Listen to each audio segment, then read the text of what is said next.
Buenas tardes a todo el mundo, bienvenidas a Casa Árabe, a este acto de hoy en el que vamos a referirnos al legado de Edward W. Said.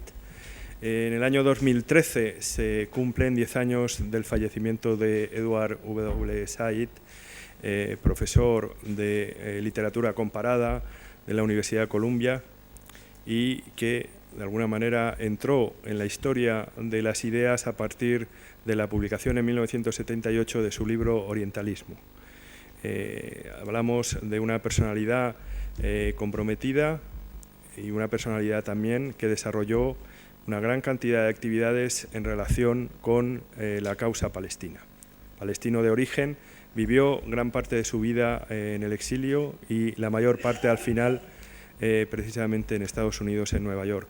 En su última conversación, un documental realmente impresionante de más de 2 horas y media, en el que traza, pocos meses antes de morir, en el que traza su historia y su vida, él se presenta realmente como un emigrante, como un exiliado. Es una persona que ha gozado evidentemente de una gran cantidad de seguidores, es considerado el fundador de los estudios postcoloniales y otra serie de estudios ligados precisamente con su carácter crítico, pero también ha contado y ha contado con detractores. Hoy es evidentemente el momento de hablar de ese legado y para ello contamos con la presencia de 3 personas y personalidades importantes. Con nosotros está Patricia Almarcegui, escritora y profesora de literatura comparada. Ha dedicado los últimos años a la investigación al orientalismo, disciplina sobre la que ha escrito 15 artículos traducidos al francés, árabe e inglés, así como el monográfico dedicado a Edward Said de la Revista de Occidente y su libro Ali Bey y los viajeros europeos a Oriente. Ha sido profesora invitada para impartir conferencias y seminarios del tema en la Universidad Americana del Cairo, la Sorbona de París y la Escuela Sociales de Altos Estudios de París. En el año 2010 realizó una estancia de investigación postdoctoral en el Instituto de Estudios de Medio Oriente de la Universidad de Columbia, invitada por el heredero intelectual de Edward Said, H. Dabashi. Su última novela es El pintor y la viajera. Acaba de ganar el concurso de ensayo Fray Luis de León con el libro El sentido del viaje. Es colaboradora del suplemento cultural de ABC y La Vanguardia. También tenemos con nosotros a Víctor Pallejà y a Jordi Ángel Carbonell, a quienes presentaré en el momento de darle la palabra. Patricia, cuando quieras. Muchísimas gracias. Ahora está encendido. Bueno, pues buenas tardes y quería agradecer a Casa Árabe la posibilidad de poder recordar hoy a Edward Said, algo que no está resultando tan fácil conseguir un lugar y un espacio en España para recordarlo, y más aún en el 2013, 2 años después también de las revueltas árabes, ¿no? De la sucesión de las revueltas árabes. En primer lugar, quería recordar, ya se ha aludido aquí, a la profesión del profesor Edward Said, que fue profesor de literatura comparada. Una disciplina que hay que destacar y que hay que destacar trabajos suyos que yo creo que incluso no han sido tan importantes como orientalismo, pero sí que son determinantes para analizar y para criticar sobre todo el análisis entre culturas y que creo que deben de ser leídos. Están traducidos al español. Por ejemplo, su primera obra escrita, Beginnings, y también pues, libros como sus elaboraciones musicales, el texto, el autor y la crítica, y las últimas traducciones de sus últimas conferencias sobre humanidades en la Universidad de Columbia. Orientalismo, que es un poco la razón que nos trae aquí la publicación en 1978 de su obra Orientalismo. Cuando se publica Orientalismo, en España se traducirá en el año 1991, podemos decir, y aquí se hablará en esta mesa, que convulsiona, algo así que como convulsiona los estudios árabes del mundo árabe y del Islam. Lo convulsiona porque lo que hace en orientalismo Edward Said es interrogar y cuestionar la manera en que se ha construido una imagen en Occidente sobre el Islam y el mundo árabe. Se la interroga, la cuestiona y explica por qué razón y de qué manera ese orientalismo y esa imagen que se ha construido del mundo árabe es una imagen prácticamente negativa, basado en estereotipos y atributos negativos, donde además tanto el Islam como el mundo árabe se ve desde Occidente a partir de una posición de poder, ¿no? De poder y de superioridad. Ellos están por debajo de nosotros. Esto, en resumidas cuentas, es lo que viene a hablar más o menos en ese libro de casi 400 páginas en su edición española. La publicación, como digo, convulsiona estos estudios, pero no es ajena para nada y surge en un determinado contexto. No es ajena a lo que se está hablando en aquel momento dentro, sino del campo de la literatura, sí del campo de estudios antropológicos, estudios políticos y también estudios filosóficos. Forma parte de un contexto que podemos hablar de disolución colonial. Es un momento a partir de 1953, época de disolución colonial, donde se está interrogando la manera en la que se ha colonizado a los países que a partir del año 53 comienzan a independizarse de esas grandes metrópolis. Por lo tanto, no es un libro que aparezca y que surja de la nada y que trate de cosas de las que ya se venían hablando hace tiempo. Bebe de una tradición, los llamados estudios hoy franceses, de la filosofía, sobre todo de Michel Foucault, que él ya había advertido la proyección de poder que hay en la mayor parte de las representaciones culturales. Por lo tanto, no es un libro que surja de la nada, sino que sale en un determinado contexto. En un contexto, por aquellos años de Said, más político por lo que respecta a sus estudios intelectuales, y que tal y como se vaya sucediendo las diferentes introducciones que hace a las diferentes reediciones de orientalismo, él poco a poco, cada vez que es más pro-palestino, él en sus estudios intelectuales va a considerarse más humanista. De esto ya podremos hablar. Voy a hablar de qué considero yo importante de orientalismo. Orientalismo es un libro para mí primerizo. Primerizo, que tiene una escritura algo así como, me atrevería a decir, farragosa, es caótico, es desordenado y por lo que a su escritura se refiere es diferente a otros libros suyos. ¿Qué creo que se puede destacar de este libro aparte de lo que he dicho? En primer lugar, que él hace algo que hasta entonces no se había hecho, y es que utiliza, para hablar del Islam y del mundo árabe, utiliza un modelo que luego ha tenido gran importancia, que son los libros de viaje. Él utiliza como modelo viajeros, y esto yo creo que no se ha hablado demasiado y que es muy importante en orientalismo, porque si alguien conoce de primera mano y ha conocido de primera mano el Islam, el mundo árabe, son los viajeros en el siglo XVIII y XIX. Esto es importante en orientalismo. Por otro lado, yo creo que es importante también la manera que él anuncia y denuncia de qué forma en Occidente, sobre todo en Europa, los estudios árabes han sido guetizados, es decir, se han convertido en un gueto, en un sitio, en unos lugares etnocéntricos que miran hacia sí mismo y que no tienen una mirada abierta y que, por decirlo de alguna manera, solo se entienden ellos mismos. Él lo denuncia y esto creo que también que es importante. Y sin ninguna duda lo que es importante, y por eso creo que estamos hoy aquí en esta mesa, es que él cuestiona e interroga esa representación del Islam que se ha hecho y del mundo árabe en Occidente desde siempre. Y esa mirada, ¿no?, y esa interrogación es una interrogación que debe ser aplicada hoy, porque muchas veces se olvida y damos por hecho atributos e imágenes preconcebidas del Islam y del mundo árabe que no tienen que ver con la realidad o con las realidades de estos países. ¿Qué es lo que ocurre? Que este libro da lugar a los llamados estudios poscoloniales. Orientalismo es el origen de la formación de los estudios poscoloniales. ¿Qué es eso de los estudios poscoloniales? Pues algo así como volver a revisar todo lo que se ha escrito, dibujado, representado sobre las antiguas colonias y volver sobre aquellos, por decirlo de alguna manera, que han tenido menos voz.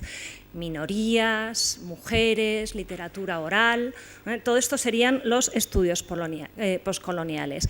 Él da lugar con orientalismo a estos estudios que diríamos ahora que las humanidades en Estados Unidos más o menos se reparten en las universidades entre los estudios poscoloniales, visuales y culturales. El origen es orientalismo de Said, pero resulta que de estos estudios poscoloniales es de donde ha procedido y proviene una crítica más dura al propio libro de Said, Orientalismo. Han sido precisamente los teóricos poscoloniales que tienen un gran poder y fuerza en las universidades norteamericanas, por ejemplo, Gayatri Spivak o Homi Bhabha, los que han criticado y han denunciado a Edward Said. ¿Qué están denunciando? Pues han denunciado que, por ejemplo, él aplicara en orientalismo una mirada también sesgada, eurocéntrica y etnocéntrica, en el sentido de que ¿qué puede saber una persona que está estudiando solo cómo representa el mundo árabe los escritores y los pintores de cultura inglesa y norteamericana y que además habla desde una universidad como es la Universidad de Columbia? Es decir, los estudios poscoloniales a los que da orientalismo da lugar a los estudios poscoloniales y los estudios poscoloniales critican de esta manera a Edward Said. ¿Qué ocurre ahora mismo en las universidades norteamericanas, en departamentos de humanidades y en los departamentos de estudios poscoloniales? El profesor Hamid Dabashi de la Universidad de Columbia publicó hace 2 años un libro que se llama Post-Orientalism, posorientalismo, y en este momento se están interrogando de qué forma los estudios poscoloniales se han erigido en las universidades como otra forma de poder. Es decir, no hay que volver a los clásicos, no hay que volver al canon occidental. ¿Es que acaso la literatura, el arte, es solo literatura de mujeres, literatura de la oralidad, literatura de estudios subalternos? En este momento es lo que se está interrogando si estas miradas, orientalismo, poscolonialismo, no son sino otras formas de poder. Tanto es así que he visto hace poco una conferencia, un ensayo publicado que se titulaba algo así como cómo los estudios poscoloniales son hoy una forma de comparación, o cómo los estudios franceses, es decir, la filosofía francesa, sobre todo Michel Foucault, se han convertido en estudios transnacionales, ¿no? Ahora mismo esta es la interrogación. ¿Qué creo yo que es lo más criticable a Edward Said? Una crítica que se le puede hacer a Edward Said, sobre la que he reflexionado bastante. La verdadera crítica de Edward Said.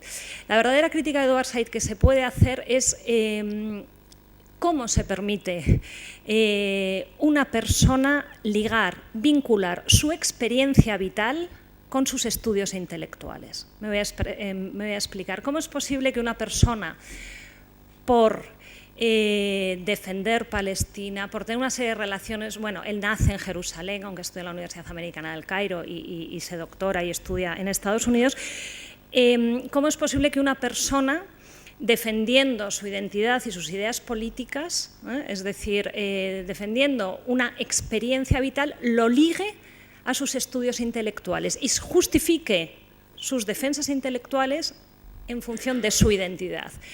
Esto es algo que yo creo que hoy lo vamos admitiendo, pero que en el campo intelectual hace 10 años y por supuesto un siglo era algo absolutamente inconcebible. Se desgajaba una experiencia de vida, ¿no?, de un estudio intelectual. Yo creo que esa es la crítica que se puede hacer a Said. Por otro lado, por lo que leo, lo que me muevo y lo que voy viendo, Edward Said es absolutamente necesario, y su libro Orientalismo muchísimo más.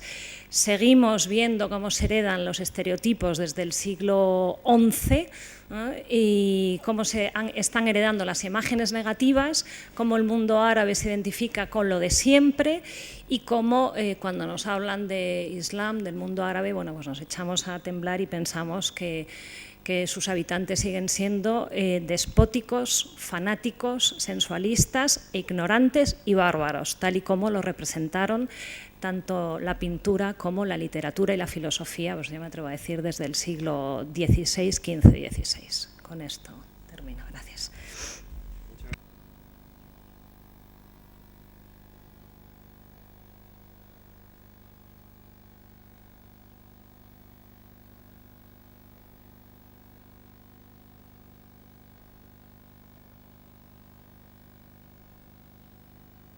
Perdón. Repito, Víctor Pallejà de Bustinza es arabista e islamólogo, profesor en la Universidad Pompeu Fabra de Barcelona, especialista en sufismo, filosofía medieval e historia del orientalismo. Ha vivido en Siria, Egipto, Túnez y Marruecos, además de Irán, Turquía y Uzbekistán.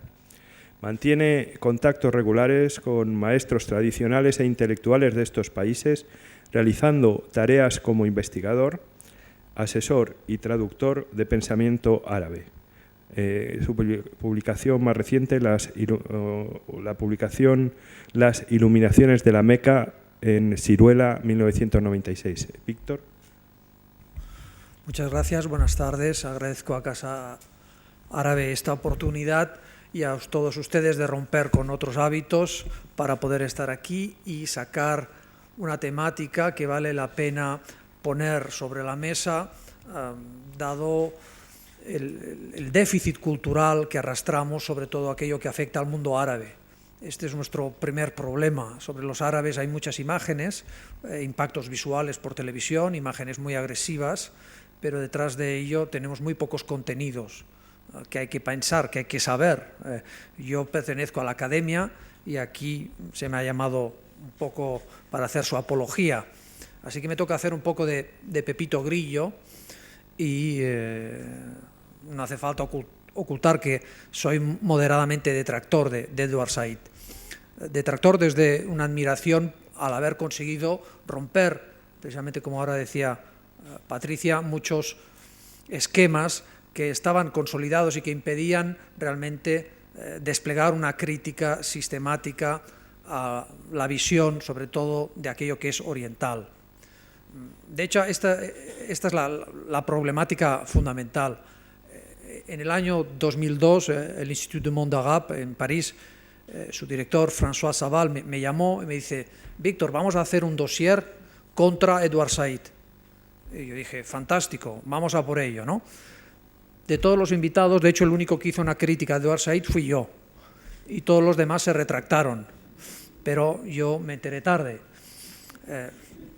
Así que me encontré, como de costumbre, un poco en la trinchera, no equivocada, pero sí antes de tiempo, porque en realidad Edward Said consiguió hacerse escuchar y tener una recepción espectacular. Quizás eso no lo calculó, no calculó que iba a ser escuchado e idolatrado.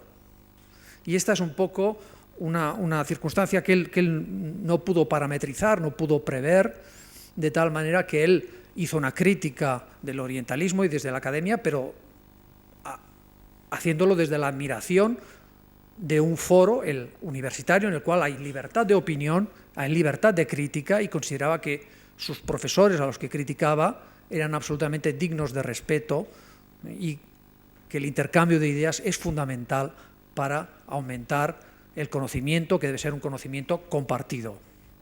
Esta es la problemática, porque en su libro Orientalismo escogió un montón de ejemplos para poner a caer de un burro a la literatura europea con sus estereotipos, pero no se buscó los casos que iban en contra de su tesis. De tal manera que muchos lectores del mundo árabe dijeron: Edward Said ha dicho que todo el orientalismo es una basura, y a partir de ahora no me tomaré ni la molestia de leerlo. Y ahí no se dio cuenta de que, aunque podamos decir que el 95% del orientalismo colonialista era pérfido, malvado, ignorante y todo lo demás, el 5% es el que nos interesa, es el que ha sobrevivido, es aquel por el cual tenemos admiración de aquellos hombres que, pese a las dificultades de su tiempo, a los, por así decirlo, tópicos en los que uno ha sido culturizado, hicieron todo lo posible por entender el mundo oriental, el mundo árabe, el Islam. A diferencia del siglo XIX, en el siglo XX, un académico que estudia una cultura ha de conocer a fondo su modo de vivir, ha de conocer su lengua. No son pocos los europeos que se han islamizado para llegar a comprender todo aquello que hacía falta comprender. De tal manera que Edward Said dio un impulso fuerte a atravesar las líneas para conocer al otro. Y eso es una cosa admirable. La problemática es tomarse Edward Said, y él fue poco prudente en ese sentido, como si fuera una verdad absoluta. Y con ello desprestigiar a toda la academia en bloque. Todos los europeos, sus academias, no son dignas de un estudiante que sea del Próximo Oriente o de otro país árabe, diciendo ahí solo vas a aprender que falsedades e ignominias.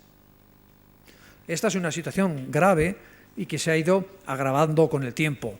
Por un lado, el académico europeo cada vez está más encorsetado por aquello que es políticamente correcto. No puede decir que hay regímenes despóticos, porque entonces es él el que está tachando al déspota de ser déspota porque es un europeo. De tal manera que se han creado, y poco a poco se ha ido notando, como incluso coloquios y foros se han ido separando. Hoy en día, a diferencia de hace unas décadas, no puede haber un coloquio sobre la historia del Corán o la historia del Islam, en el que a veces los europeos tengan que escribir y reunirse bajo seudónimo y en habitaciones, hoteles protegidos y a puerta cerrada. Porque alguien va a decir que eso no solamente es una monstruosidad, sino que ese académico es digno de una severa dosis de violencia. El caso del académico Luxemburg es un nombre falso de un estudioso alemán que ha realizado una crítica analítica del Corán. Y ese hombre pues no puede salir, no puede ser conocido quién es, mientras que hay otro tipo de coloquios sobre el Alcorán que se van a realizar con otro estándar cultural, en el cual se va a decir que todo lo que hacen los occidentales en esta materia es monstruoso, y en el que los occidentales que van a decir que sí, que es verdad. De tal manera que poco a poco yo he asistido a coloquios de los dos lados, pero también a coloquios que se intentaba aunar puntos de vista, pero que se han tenido que interrumpir porque en un momento dado alguien ha dicho esto que dice usted no es científico. Y ahí nos encontramos en una situación sumamente incómoda. ¿Qué quiere decir científico para unos y para otros? De tal manera que el saber compartido, el saber crítico, el saber libre se encuentra, por así decirlo, sometido a grandes tensiones. Evidentemente esto no es la culpa de Edward Said. Hay muchos otros factores, pero han pasado 10 años volando. Yo cuando escribía ese artículo era el 2002, pero evidentemente todo el mundo sabe que ha llegado el 11 de septiembre, todo el mundo sabe que luego han venido la primavera árabe, pero antes de eso ha habido evidentemente un retroceso en términos de, por así decirlo, fraternidad académica. Se ha acabado el tiempo de generosidad cultural, lo políticamente correcto está a veces sometido a un movimiento pendular de aquello de callarse siempre, no decir nada, ahora, justo porque ha pasado el 11 de septiembre, cargar las tintas y volver a decir cosas cargadas de animosidad y contra las cuales evidentemente Edward Said podía ejercer su crítica antes como ahora o en cualquier otro momento. Estos movimientos pendulares en general son preocupantes y son indicativos de una gran dificultad, por así decirlo, hoy en día en el mundo globalizado, de enfatizar las voces cualificadas, es decir, que han de existir y es importante disponer de académicos, de personas que sean biculturales, bilingües y cosmopolitas en el verdadero sentido del término y que ofrezcan a la sociedad respuestas amplias y justificadas. Todo eso me ha servido para ir a mi deber aquí esta tarde, que es hablar del Edward Said en España. Debo decir a este respecto que el libro de Edward Said, en la versión inglesa Orientalism, es distinto de su versión francesa, L'Orientalisme, porque él quiso, dado que él podía leer bien inglés y francés, dar para cada uno de estos mundos culturales una versión con más ejemplos. En la versión inglesa hay más literatura inglesa y menos francesa, y en la francesa, evidentemente, inversamente. La pena es que también en ese caso él pensó que todo el orientalismo se podía explicar a golpe de literaturas y de culturas coloniales potentes como la francesa y la inglesa. Pero ¿qué es lo que pasa con los demás? Que no hay un orientalismo inglés, italiano, español, austríaco, holandés, portugués, etcétera, etcétera. Pues eso es una tarea que se ha ido llevando a cabo estos últimos años, excepto que en el caso español hay una lentitud manifiesta a autoexplorarse. El trabajo de Bernabé López empezó con muy buen pie el estudio del orientalismo, pero el orientalismo de principios del siglo XX. Ahora estamos en el siglo XXI y todavía tenemos fases absolutamente o demasiado oscuras para poder ejercer luego una labor crítica para saber qué es lo que ha pasado. Reflexionando sobre este problema, uno se da cuenta que hace falta un Edward Said español y que pueda trabajar esta materia y pueda hacerlo de una manera que sea comprensiva e inteligente. No nos faltan viajeros, no nos falta una literatura extraordinaria. Así que esto tendría que salir y no sale porque quizás, como también decía Bernabé López, el gremio académico, aquí sí que hay que decir el mea culpa, en España es un gremio apartadizo, como él dijo en una expresión que es muy acertada, también podríamos decir que un poco perezoso, y se le podrían echar algunos reproches más. Y es una lástima porque se podría sacar quizás un orientalismo que es distinto al que había pensado Edward Said. En el orientalismo español tenemos viajeros quizás distintos a los demás viajeros europeos. También tenemos muchos eclesiásticos, misioneros, personajes interesantes que todavía están por conocer. Es una pena no tener una mejor hoja de servicios en esta cuestión. Luego podemos hablar un poquito más. También podría ser porque en España todavía hay dificultades para hablar ni tan solo del periodo colonial. Hablar de las colonias en España a veces resulta sumamente ingrato y hay una dificultad, una cierta crispación para hablar de esta cuestión. También a veces habría que decir que la academia también tiene todavía muchísima más reticencia a ser autocrítica consigo misma. ¿Por qué se produce tan poco? ¿Por qué tendríamos que tener muchísimos más arabistas por metro cuadrado, visto el patrimonio cultural que tenemos? Y no es ninguna invención. De hecho, todo el mundo mira a España como un lugar en el que tendrían que haber muchos arabistas y muchos estudios árabes. Sin embargo, la inversión en este tema es baja, y no digo desde hace poco porque haya recortes, sino lo es desde secularmente. Desde el siglo XIX cuesta mucho hacer una cátedra de árabe y ponerla en funcionamiento, y siempre se quejarán de estas dificultades para tener y generar una calidad importante de trabajos en un entorno para los cuales es importante producir valor añadido cultural a través de la curiosidad. Y en ese sentido Edward Said demostró una curiosidad y un intentar romper tabúes. Así pues, nos queda todavía mucho por hacer. De Edward Said hay una recepción que, como digo, puede ser crítica, pero que no impide que sea una de las figuras de referencia, sin ninguna duda, del final del siglo XX y de un momento justo antes del 11 de septiembre, antes de la revuelta árabe. Muchas gracias. Gracias, Víctor. Jordi Ángel Carbonell es doctor en Historia del Arte por la Universidad de Barcelona, conservador.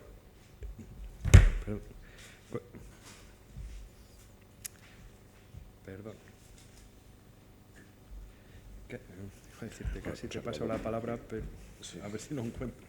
Sí, más fácil. Es doctor en Historia del Arte por la Universidad de Barcelona, conservador de pintura del siglo XIX del Museu Nacional d'Art de Cataluña y desde 1993 profesor titular de Historia del Arte de la Universidad Rovira i Virgili. Ha realizado diversos trabajos monográficos sobre pintura del siglo XIX, Francesc Gimeno, Joaquim Vayreda, Ricard Opisso, Joaquim Vanceys. Además, sobre pintura orientalista decimonónica ha publicado María Fortuny i la descoberta d'Àfrica. María Fortuny i la descoberta d'Àfrica. Els dibuixos de la guerra hispano-marroquí. Visiones del Magrib en la pintura catalana ochocentista, orientalismo al Magrib y los pintores del siglo XIX, la batalla de Tetuán de Mariano Fortuny, de la trinchera al museo, y Josep Tapiró, pintor de Tánger. Jordi. Hola, buenas tardes. Gracias por haberme invitado a este homenaje a Eduard Said. Yo les hablaré un poco de pintura orientalista. La pintura orientalista es la que representa el mundo islámico, el mundo musulmán. Es una pintura que aparece sobre todo a partir del romanticismo. Se refiere concretamente a los países musulmanes de la parte sur del Mediterráneo, también a los del área conocida como Próximo Oriente y Oriente Medio.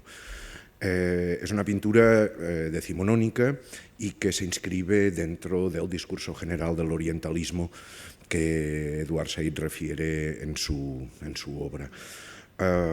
Además, es un buen ejemplo y es ilustrativo. La pintura orientalista es ilustrativa precisamente de estos estereotipos etnocéntricos que Said refiere en su texto.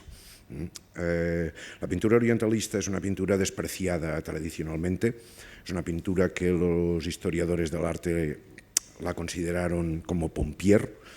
Tenemos que pensar que la historia del arte del siglo XIX y de la pintura del siglo XIX la han escrito historiadores del arte del siglo XX, que lo que han buscado es siempre justificar las vanguardias y por tanto solo han valorado la pintura que ha aportado elementos sustanciales en la modernidad o en el camino de la modernidad.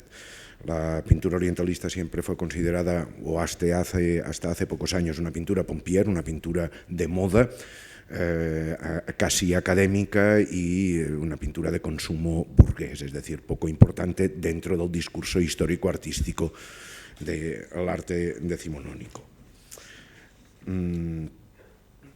Aparte de esto, claro, aparte de este desprecio, la pintura orientalista pues siempre ha referido el mundo islámico desde una posición un poco imaginaria, subjetiva, y la verdad es que, exceptuando algunos casos, nunca ha habido un rigor muy exhaustivo en la representación de ese tema del mundo islámico.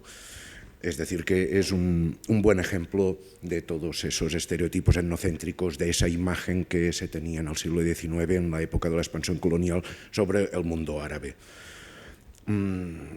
Concretamente en España, la pintura orientalista pues, también tuvo su importancia en su momento, también fue una moda, sobre todo en la segunda mitad del siglo XIX, y entonces España era una potencia europea de segundo orden, que estaba perdiendo el imperio americano, y la verdad es que se planteó un poco como recambio la intervención en el norte de África, concretamente en Marruecos. Y eso articuló un discurso de intervención en esa zona geográfica que después se materializó en el protectorado de la primera mitad del siglo XX. Ese discurso intervencionista pues, trajo consigo una serie de consecuencias y también un interés popular sobre todos los temas norteafricanos. Y de ahí viene un impulso importante al orientalismo pictórico, al orientalismo de tipo artístico. Víctor Morales Lezcano, que ha escrito sobre orientalismo y africanismo, ubica la pintura orientalista dentro de lo que él considera africanismo, que es la política española de intervención en el norte de África, y que él separa del orientalismo que define como las disciplinas académicas que estudian el mundo árabe. Bien, él lo considera africanista porque para él es una consecuencia de ese interés político, de ese interés de intervención colonial en el norte de África, lo cual también da la razón a las teorías de Said, considerando este tipo de manifestación o de producto artístico como un producto genuino de la visión orientalista, etnocéntrica e imperialista. Es decir, una visión del mundo árabe desde un punto de vista de cultura hegemónica, como era la europea o la occidental, ya por ponernos en conceptos generales, o la occidental en el siglo XIX. Algunos autores, entre ellos Edward Said, en su introducción de la edición del orientalismo del año 2002, habla que el caso español es un caso distinto del caso anglo-francés o de la mayoría de países europeos. Considera que el discurso imperialista, colonialista francés e inglés no se ajusta al discurso del orientalismo español y él defiende una relación más estrecha entre la cultura española y la cultura árabe. Y eso un poco justifica esa excepción, ¿no? El orientalismo, pues en el caso español no es una visión tan imperialista y sí que es una visión más cercana por unas razones históricas y incluso casi culturales, ¿no? De la pervivencia de muchos elementos provenientes de la Edad Media islámica, del Al-Ándalus, que aún viven o perviven en nuestra cultura. La verdad es que esta idea de Said en el ámbito de la pintura se ve muy poco. Es decir, encontramos cierta cercanía entre el mundo árabe y la historia de España en la Edad Media y en la pintura que trata los temas de la Edad Media. Es decir, que esa visión en el mundo artístico la encontramos sobre todo en la pintura de historia, que es un género que fue muy importante dentro de lo que se considera la creación del arte oficial y que a partir de mediados de siglo, cuando el Ministerio de Fomento organizó las Exposiciones Nacionales de Bellas Artes, pues aparecieron tantísimos temas del pasado medieval español en relación pues con la cultura árabe. Hay tantísimas pinturas que se titulan Los suspiros del Moro o La batalla de las Navas de Tolosa o La matanza de los Abencerrajes. Es decir, que hay una relación o se ve una relación con el mundo árabe desde el punto de vista histórico e incluso se valora muchísimo el esplendor cultural de esa Edad Media musulmana, ¿no? Y eso se ve incluso en pinturas institucionales como las pinturas del Paraninfo de la Universidad de Barcelona, que una de las escenas que representan se titula A la civilización cordobesa en tiempos de Ramán III.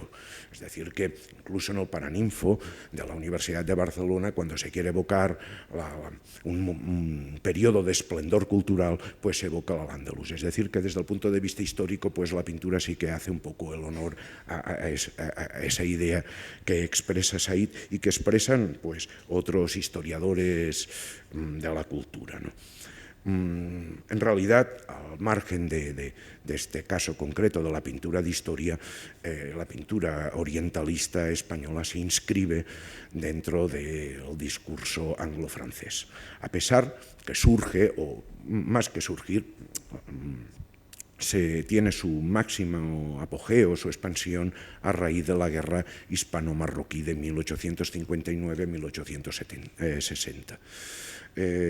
Si hacemos un poco de repaso de cómo es el orientalismo pictórico español, pues lo primero que encontramos es que el pionero de este género temático es un pintor gallego que se llamaba Genaro Pérez Villamil, que precisamente inició sus obras de género orientalista o sus paisajes orientalistas cuando conoció a un pintor viajero escocés en Sevilla el año 1834 que se llamaba David Roberts.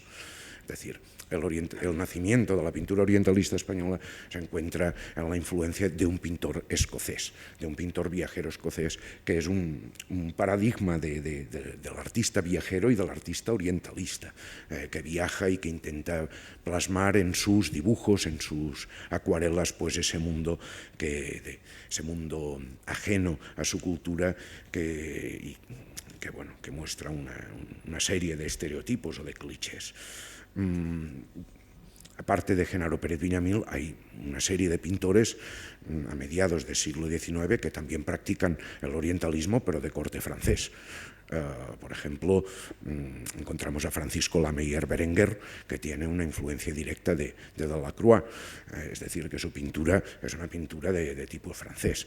Y también Eugenio Lucas Velázquez, Eugenio Lucas el Viejo, también hace una serie de tabauridas o carreras de la pólvora que son influencia de la pintura orientalista francesa, que se desarrolla sobre todo a partir de la estancia en el norte de África de Eugène Delacroix.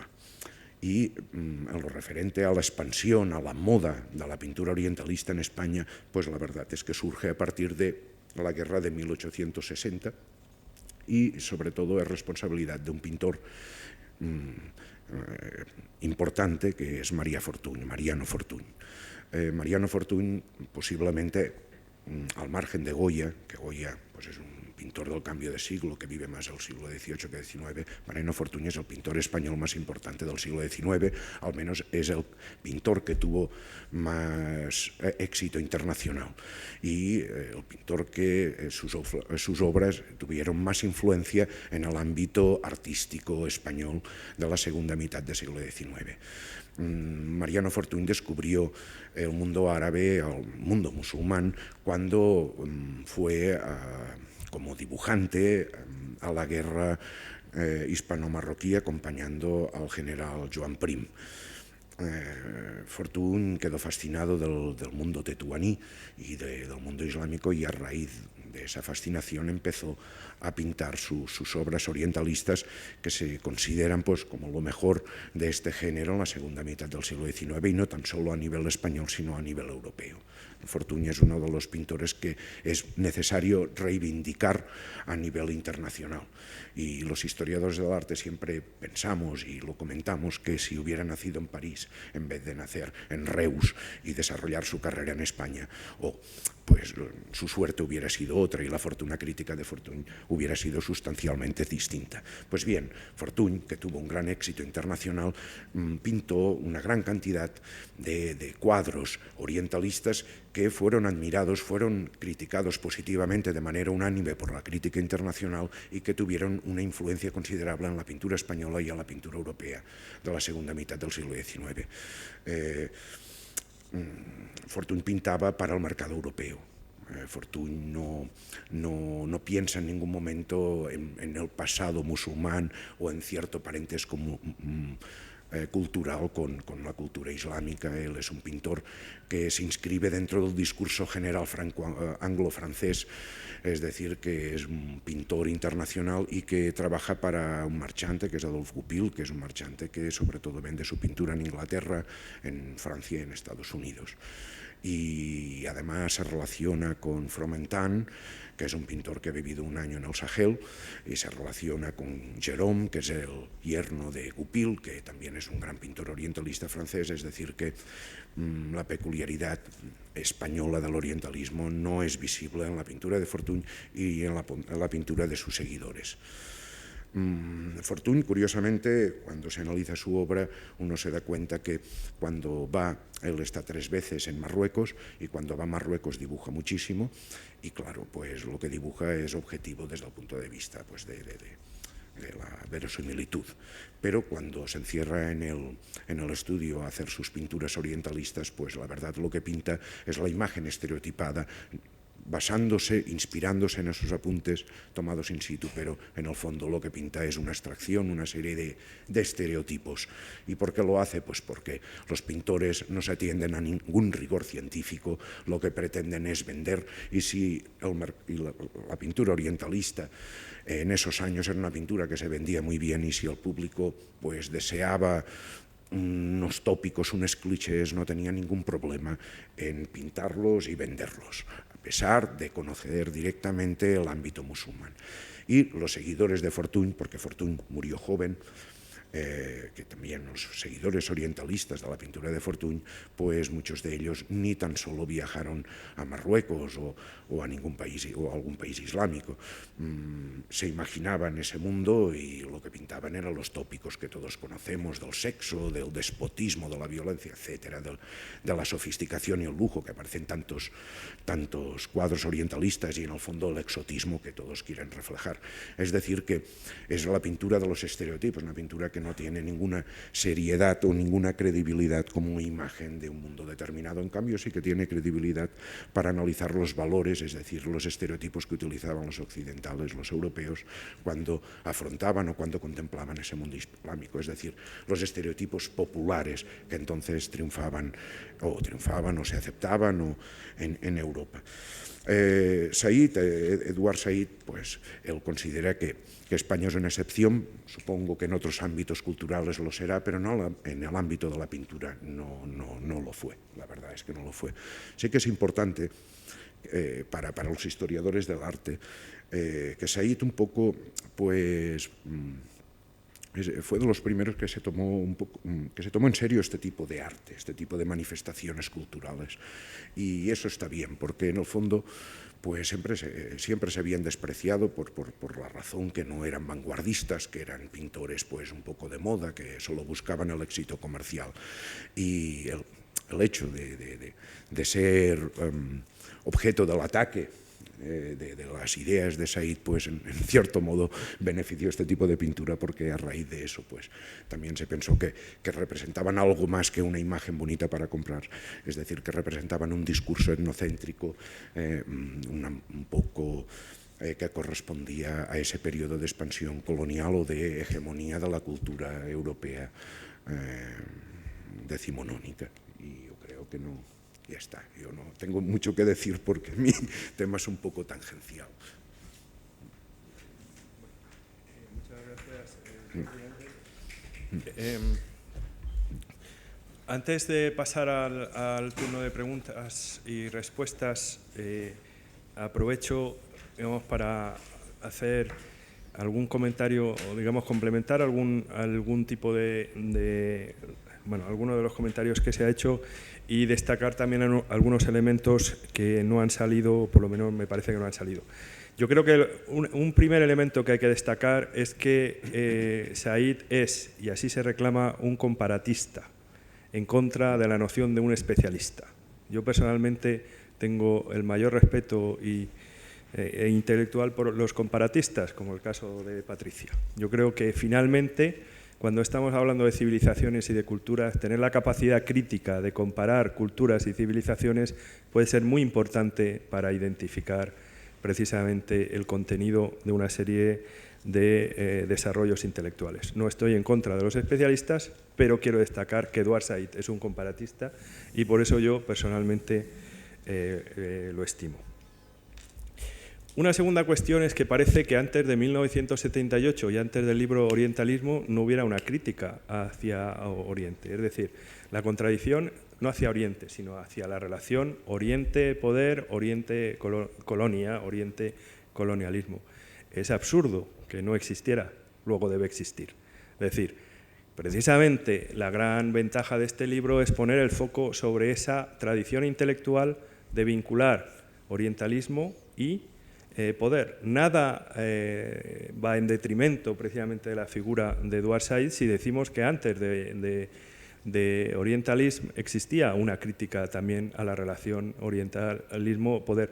Y sería absurdo no pensar que existiera, porque muchos de esos antropólogos, viajeros, pintores, etcétera, tenían desde el primer momento un valor o un carácter de agente político. Es decir, no hay más que pensar en toda la literatura a la que él llama la atención, el famoso Kim de Rudyard Kipling, sobre el Great Game en los años 1850-1860 y la construcción precisamente del paradigma de las relaciones geopolíticas en el subcontinente indio. Y si uno lee Lawrence, Gertrude Bell, si uno lee muchísima gente, ve que eran agentes políticos y, por tanto, es difícil pensar que no hubiera una crítica previa. Hay autores de los, ya no digo los viajeros de los años, y me estoy refiriendo solamente a anglosajones, pero viajeros como Fitzroy MacLean en los años 40 o 50 son agentes también de poder. Por otro lado, y eso ha sido destacado, si no me equivoco, por Víctor, también hay elementos antropológicos de crítica. Es decir, pensar que gente como Germain Tillon en Argelia o una gran cantidad de antropólogos a lo largo y ancho precisamente de todo el mundo han sido exclusivamente seguidores del poder colonial es absurdo. Luego quiero destacar precisamente este elemento de que lo más importante no es, y estoy complementando y no criticando, la posición no es que se inventara a partir de este libro, sino que supo Edward Said poner el foco precisamente en ese hecho. El tercer elemento es que precisamente lo importante, lo más importante de un intelectual comprometido, como es el caso de Edward Said, es su capacidad crítica que le debe llevar también a la autocrítica.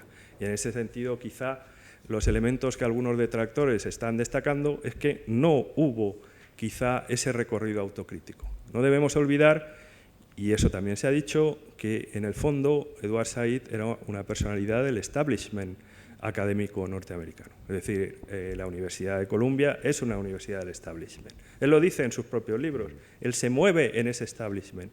Y si de alguna manera rompe su posicionamiento sobre la causa palestina o en relación con la causa palestina, la que le fuerza a romper precisamente en todos esos elementos. Y este establishment también se ve en su propia vida. Si uno lee el libro Out of Place, su biografía, se da cuenta de que él nace en Jerusalén, se exilia o vive con la familia porque se va muy pronto a El Cairo, vive toda su vida en El Cairo y la única vez que es detenido en El Cairo es por un tema ligado a unas cuestiones de propiedad de su padre, que era uno de los principales suministradores de material de papelería para el ejército británico. Es decir, él pisa la cárcel, pero pisa la cárcel porque lo meten en un lío de su padre en un momento determinado.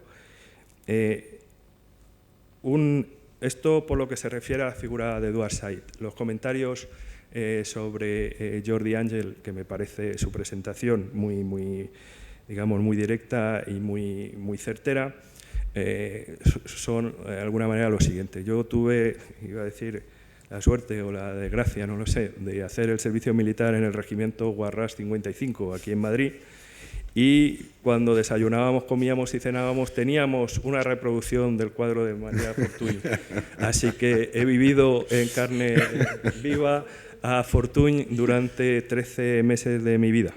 Eso en primer lugar. En segundo lugar, quiero destacar que se da la circunstancia de que la semana pasada rendimos un homenaje a la figura de Mariano Fortuny Madrazo, precisamente destacando el aporte orientalista y el aporte empresarial, generador de riqueza, de diseño, etc.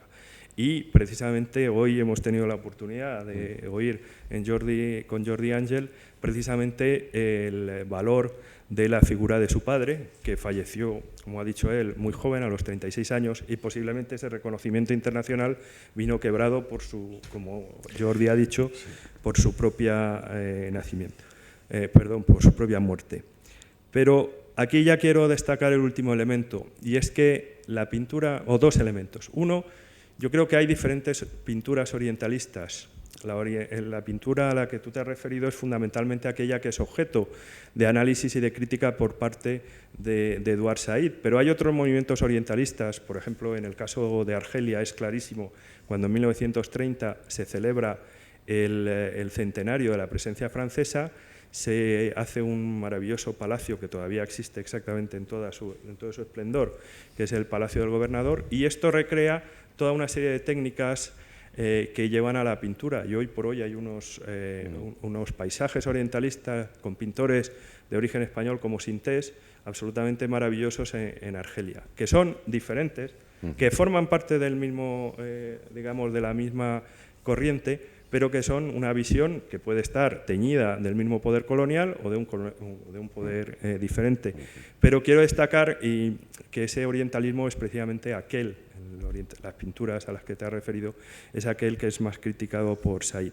Y la última cuestión es destacar porque aquí en esta casa, y precisamente aquí vale la pena el elemento comparatista, siempre hablamos precisamente de Tetuán, de Guarrás, de la batalla de Castillejos, de Prim, etcétera. Pero eso se produce en un contexto y en un momento en el que hay intervenciones españolas en prácticamente todos y cada uno de los continentes del mundo. Es decir, hay despliegues españoles por el propio Prim en México, donde se casa con una viuda rica, o donde va más bien porque se había casado con una rica mexicana. Pasa en el caso de la República Dominicana, que vuelve a España, pasa en el caso de la Cochinchina, pasa en la batalla entre Perú y en la guerra con Perú y Chile. Por tanto, este elemento orientalista de identidad, de poder, también afecta al conjunto de la sociedad española en diferentes elementos. Con lo cual concluyo, digamos, el bucle precisamente diciendo que lo importante, aunque sea en casa árabe, es que tengamos esa capacidad de comparar precisamente la civilización árabe islámica, la historia o el legado español con el conjunto de otras civilizaciones.